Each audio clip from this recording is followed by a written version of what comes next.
ओम शांति। 6 मई 2022 के ईश्वरीय महावाक्य पहले सुनते हैं। मुरली के मुख्य पॉइंट्स। बाबा ने कहा, अब तुम बच्चों को बुद्धि से काम लेना है, विचार करना चाहिए। जबकि हम आत्माओं का बाप स्वर्ग स्थापन कर रहे हैं, तो क्यों ना हम नई दुनिया का वारिस बने। अभी तुम ब्राह्मणों को ईश्वरीय गोद मिली है। तुमने बेहद के बाप को प्रैक्टिकल में अपना बनाया है, तो कितनी खुशी रहनी चाहिए।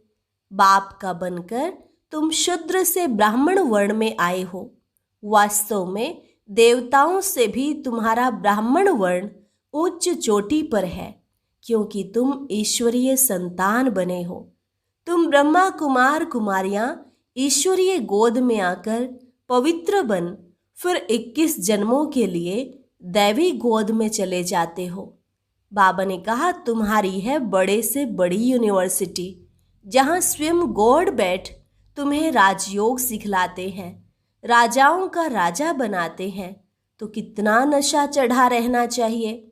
तुम जानते हो यह पुरानी छीछी दुनिया अब खत्म होने वाली है, तो इस दुनिया को याद करने से अच्छा है क्यों ना स्वर्ग के रचयिता बाप को याद करें। तुम हो पांडवपति के सच्चे पंडे। तुम ही सबको सुख धाम और शांति धाम की राह बताते हो। अब तुम्हें इस पुरानी दुनिया से बेहद का वैराग्य आना चाहिए। और लास्ट में बाबा ने कहा, लाडले बच्चे, तुम बहुत जन्मों के बाद आकर मिले हो। तुम्हारे 84 जन्म अब पूरे हुए। अब तुमको देवता वर्ण में जाना है, तो बहुत परहेज रखनी पड़े। अशुद्ध चीज तो कभी नहीं खाओ। और अब सुनते हैं महावाक्यों को विस्तार से। मुरली का सार। मीठे बच्चे, तुम ब्राह्मणों को ईश्वरीय गोद मिली है। तुम्हें नशा रहना चाहिए कि बाप ने इस तन द्वारा हमें अपना बनाया है।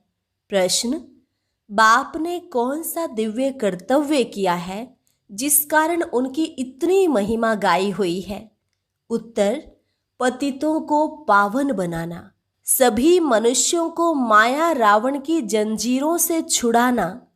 यह दिव्य कर्तव्य एक बाप ही करते हैं।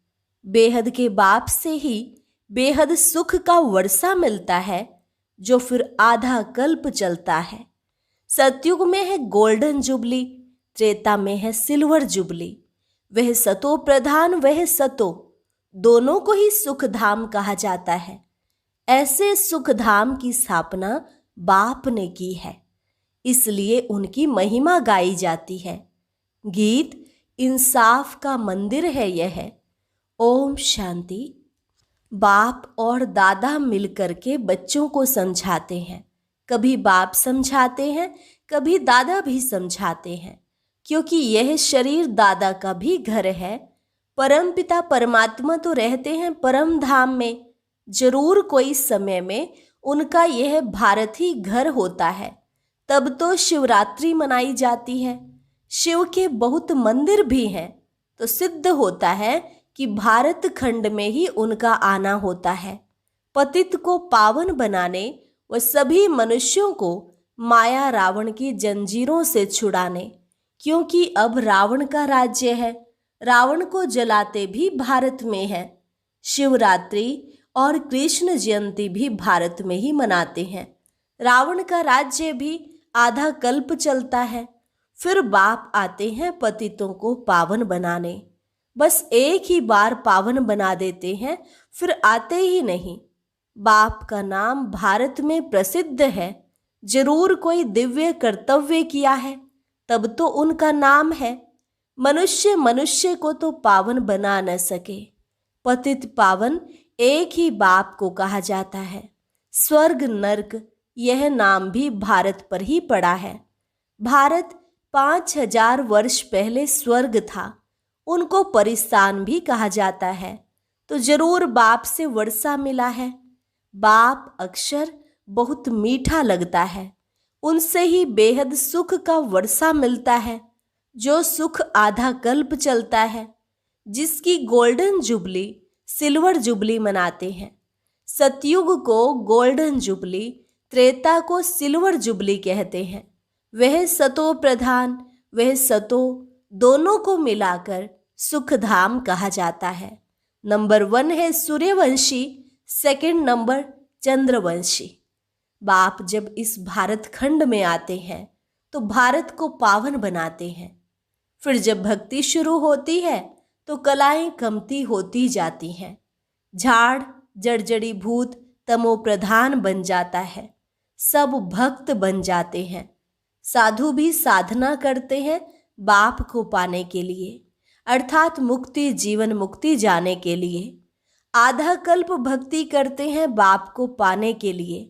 जब वह समय पूरा होता है तो फिर बाप आता है भक्तों को सुखी बनाने। सतयुग में तो सुख, शांति, संपत्ति सब है। वहां कभी अकाल मृत्यु नहीं होती है, कभी रोते पीटते नहीं। यह कौन समझाते हैं? बेहद का बाप, उनका नाम भी चाहिए। कलयुग में है ही अंधियारा। भक्ति मार्ग की ठोकरें खाते रहते हैं। स्वर्ग में तो दुख की बात होती नहीं, सब सुखी रहते हैं, इसलिए भगवान को पुकारते नहीं। सतयुग को सुख धाम, कलयुग को दुख धाम कहा जाता है। वल्लभाचारी वैष्णव लोग समझते हैं कि सतयुग में लक्ष्मी नारायण का राज्य था, यथा राजा रानी तथा प्रजा सुखी थे, उसको गोल्डन एज कहा जाता है। सतयुग से लेकर जो चक्र में आते हैं उनके ही 84 जन्म होंगे। बच्चों को समझाया है कि यह झाड़ है, सब पत्ते इकट्ठे नहीं आएंगे। सतयुग में एक ही आदि सनातन देवी देवता धर्म था, उनको हिंदू नहीं कहेंगे। देवी देवताएं तो सर्वगुण संपन्न, 16 कला संपूर्ण गाए जाते हैं। जो उन्हों के पुजारी हैं तो वह जरूर उसी धर्म के होने चाहिए। क्रिश्चियन क्राइस्ट को याद करते तो उस धर्म के है ना। फिर भारतवासियों ने अपने देवी देवता धर्म का नाम क्यों गुम कर दिया है? तुम जानते हो, हम सो देवता थे, हम ही जन्म मरण में आते हैं। हम सो देवता क्षत्रिय बनते हैं, 84 जन्म लेते लेते अंत में आकर शूद्र बनते हैं। शूद्र से फिर ब्राह्मण बनना पड़े। ब्राह्मण बनते हैं ब्रह्मा की औलाद। सभी आत्माएं वास्तव में शिव की औलाद तो है ही। वह है बेहद का बाप। उनको परम पिता परमात्मा ओ गॉड फादर अथवा हेवनली गॉड फादर कहा जाता है। वह है स्वर्ग का रचयिता। अब बुद्धि से बच्चों को काम लेना है। जबकि बाप स्वर्ग स्थापन करते हैं तो हम क्यों न नई दुनिया का वारिस बने। अब वह नई दुनिया पुरानी हो गई है, फिर नई दुनिया कैसे बनेगी? गांधी भी गाते थे ना कि नया राम राज्य, नया भारत हो। हम जानते हैं कि अब वह स्थापन हो रहा है। अभी तुम ब्राह्मणों को ईश्वरीय गोद मिली है, बेहद के बाप को अपना बनाया है प्रैक्टिकल में।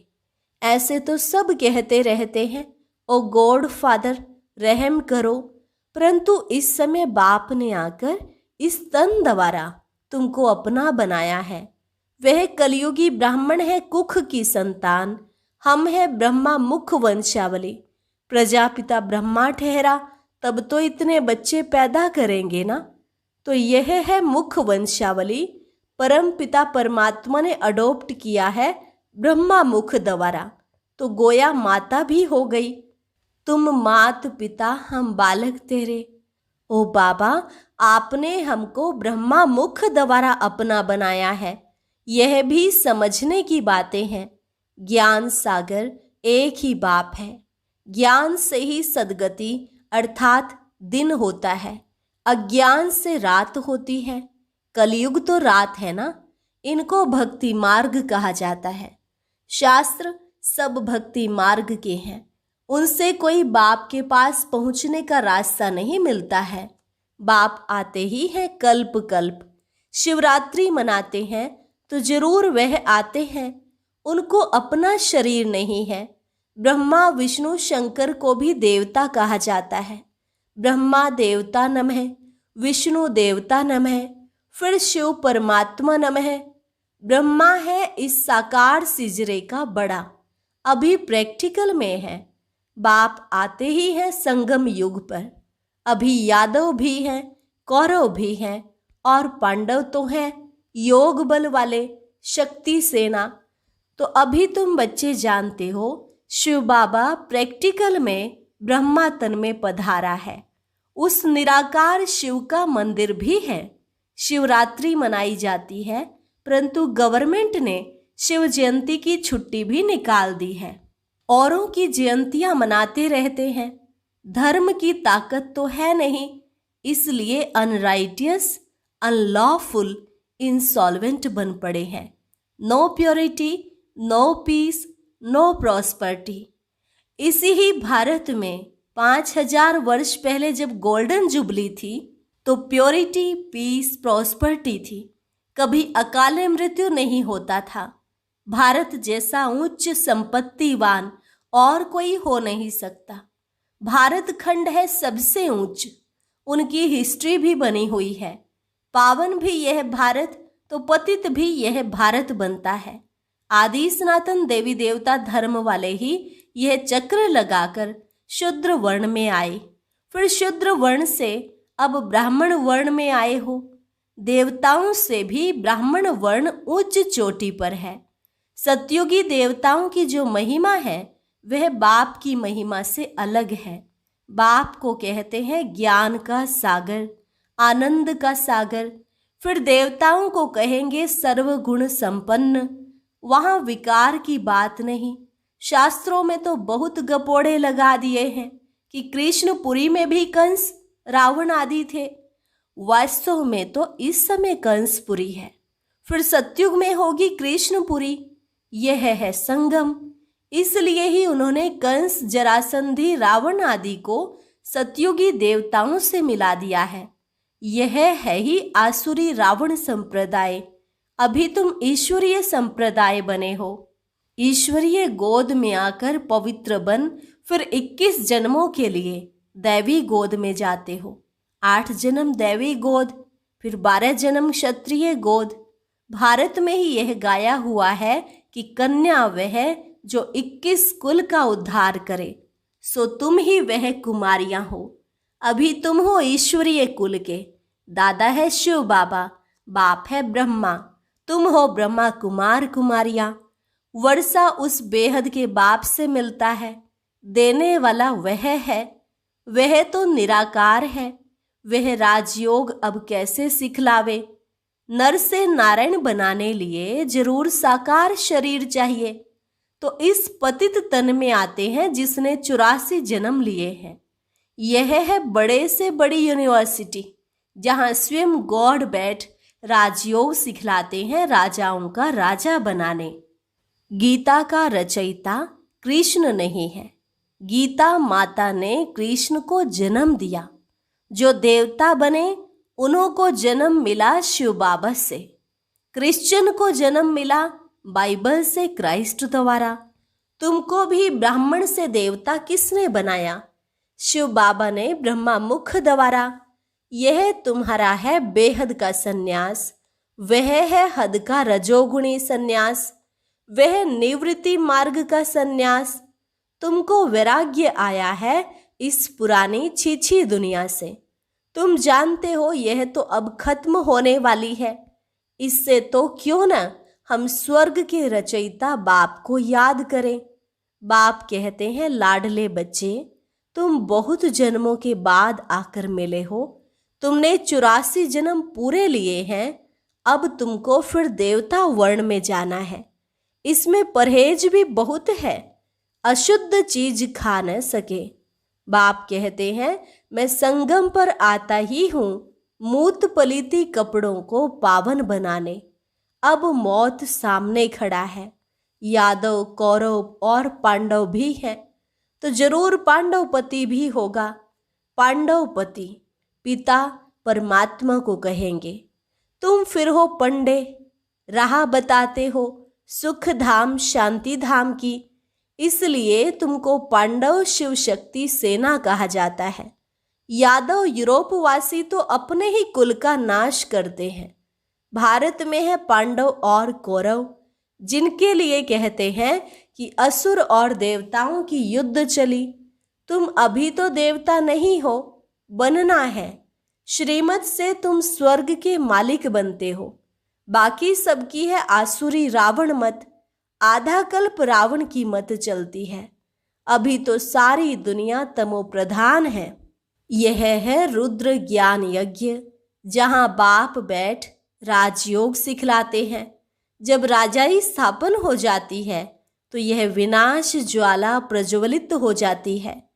यह ज्ञान प्राय लोप हो जाता है। फिर ड्रामानुसार जो भी शास्त्र हैं भक्ति मार्ग के, वही निकलेंगे। सन्यासियों के फॉलोअर्स बहुत होंगे। सभी पाप धोने गंगा पर जाते हैं। अब गंगा नदी तो किसी को पावन कर नहीं सकती। वह तो पानी के सागर से निकली हुई है। ज्ञान गंगाएं तुम हो, जो ज्ञान सागर से निकली हो। बाकी गंगा कोई पतित पावनी होती नहीं है। बच्चों को फिर से भक्ति का फल, बेहद सुख का वर्षा देने आया हूं। जो बाप से आकर पढ़ेंगे वही स्वर्ग में आएंगे। बाकी सब अपने अपने सेक्शन में चले जाएंगे।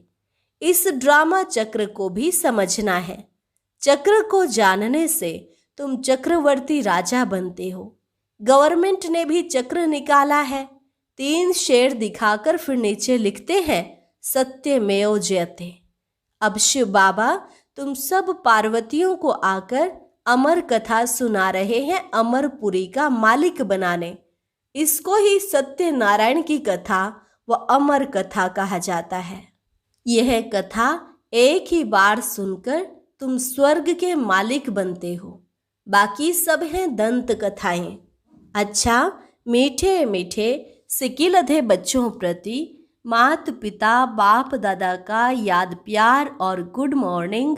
रूहानी बाप की रूहानी बच्चों को नमस्ते। रूहानी बच्चों की रूहानी बाप दादा को नमस्ते नमस्ते, गुड मॉर्निंग। धारणा के लिए मुख्य सार। देवता वर्ण में जाने के लिए भोजन की बहुत परहेज रखनी है। कोई भी अशुद्ध चीज नहीं खानी है। इस पुरानी छीछी दुनिया जो कि अब खत्म होने वाली है, इससे बेहद का वैराग्य रख स्वर्ग के रचयिता बाप को याद करना है। वरदान, अपनी शक्तियों व गुणों द्वारा निर्बल को शक्तिवान बनाने वाले श्रेष्ठ दानी व सहयोगी भव। अपनी शक्तियों व गुणों द्वारा निर्बल को शक्तिवान बनाने वाले श्रेष्ठ दानी व सहयोगी भव।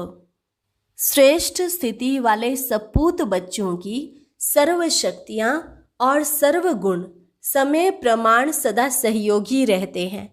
उनकी सेवा का विशेष स्वरूप है बाप द्वारा प्राप्त गुणों और शक्तियों का अज्ञानी आत्माओं को दान और ब्राह्मण आत्माओं को सहयोग देना, निर्बल को शक्तिवान बनाना। यही श्रेष्ठ दान व सहयोग है। जैसे वाणी द्वारा व मनसा द्वारा सेवा करते हो, ऐसे प्राप्त हुए गुणों और शक्तियों का सहयोग अन्य आत्माओं को दो, प्राप्ति कराओ। स्लोगन, जो दृढ़ निश्चय से भाग्य को निश्चित कर देते हैं वही सदा निश्चिंत रहते हैं। जो दृढ़ निश्चय से भाग्य को निश्चित कर देते हैं वही सदा निश्चिंत रहते हैं। अच्छा, और अब सुनते हैं आज का अव्यक्त ज्ञान मोती। ये एक बहुत संस्कारितापूर्ण वीडियो है, जरूर देखें, कोई भी मिस ना करे।